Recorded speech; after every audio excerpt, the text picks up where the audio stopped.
Okay, Terry, here is your 636. Looking good. No leaks, no runs, no errors. Look down inside. Look good, yes sir. All right, let's fire it up.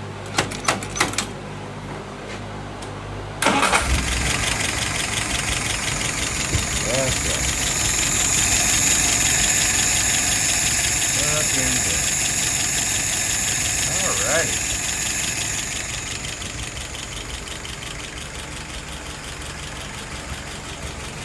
Let's go ahead and look at the numbers. 650 on the idle. 2.75 on the fuel pressure.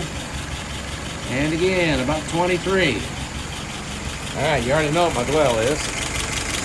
Alright, let's pull it through.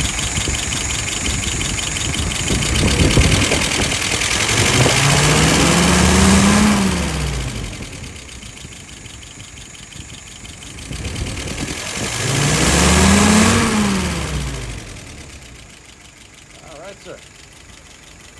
I think that'll do you. Thank you.